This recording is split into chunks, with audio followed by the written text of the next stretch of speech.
জামাই দাদা হায়ালে জামাই দাদা হায়ালে সাজা বেলায় কুকুর বলবো সঙ্গে মাছ পিঠা দিব জামাই জামাই দাদা হায়ালে জামাই দাদা হায়ালে। তার আগে আমি অনেক অনেক অশেষ ধন্যবাদ জানাবো এই যে সাউন্ড দাদা ভাই এখানে রয়েছেন। দাদা ভাই ভালো আছেন? ভালো আছেন তো? কালাকার সাউন্ড আমরা অনেক জায়গায় প্রোগ্রাম করেছি, খুব ভালো লাগে। এই দাদা ভাইয়ের সঙ্গে আবার দেখা হয়েছে। দাদা প্রণাম, ভালো থাকবেন। তো এই যে দেখছেন আপনারা কালাকার সাউন্ড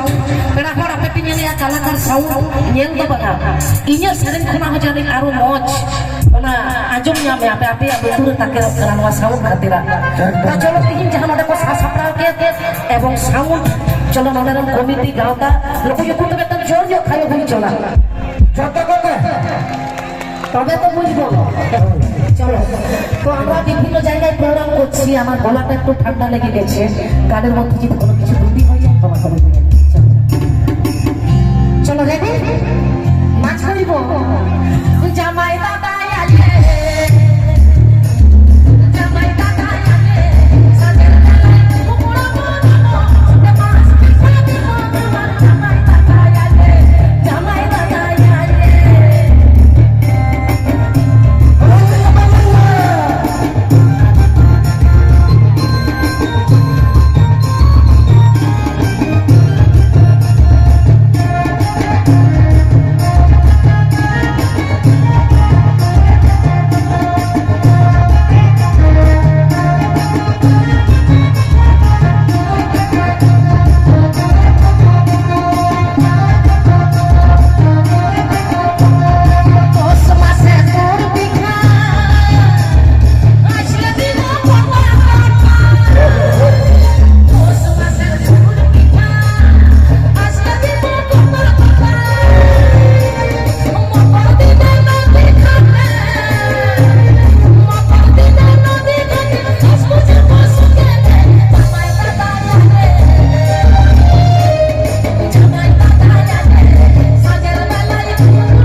আমাদের ঘরে তো মানে কি বলবো যে কোনো বড় ভুলি আসে লোকে তার জন্য আমার মনে পড়ে গেল গানটা তো অনেক বড় শিল্পীর গান ঠিক আছে আমি গাইলাম গানের মধ্যে যদি কোনো কিছু তৈরি হয়ে যায় খবর ঠিক আছে তো দাদা চলো আদা ওরা চলো ওরা को चला के ही उन्होंने की जीते तो अरे तो मैं एकदम बच्चे में को नहीं है अन्य तो फिर लिखा तो तीन ठीक है हां फिर लिखा को तीन फिर करनी तो चला के बस इनको बोले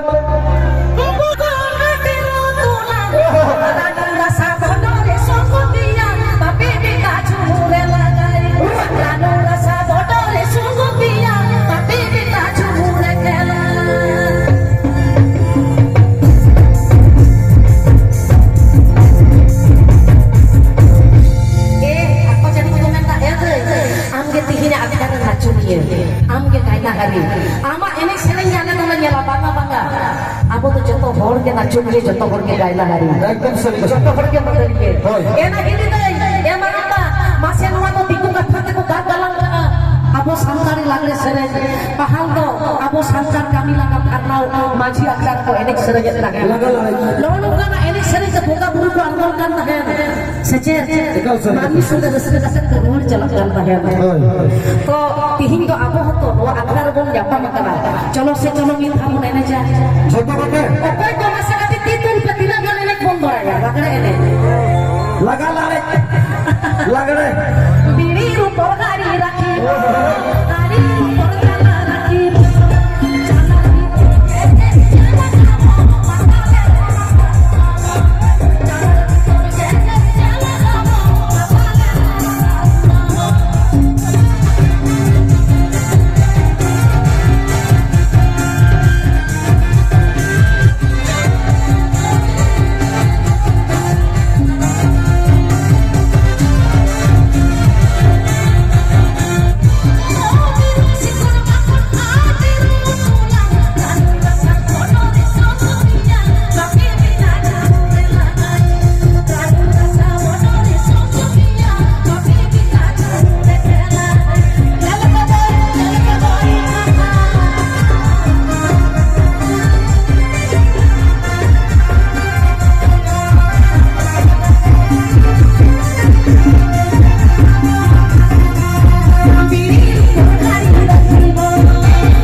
पचा बढ़ती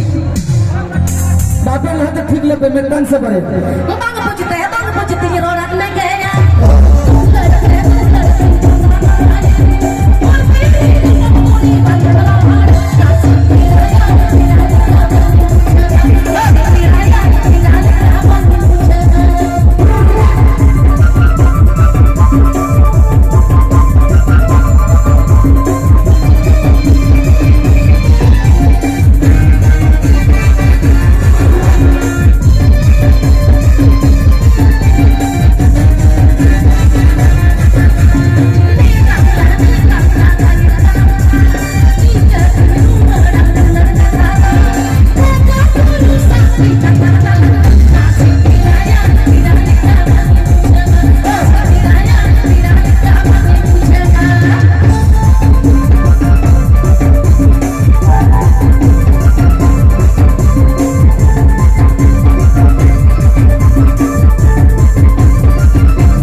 parliament seven juga seven sudah latar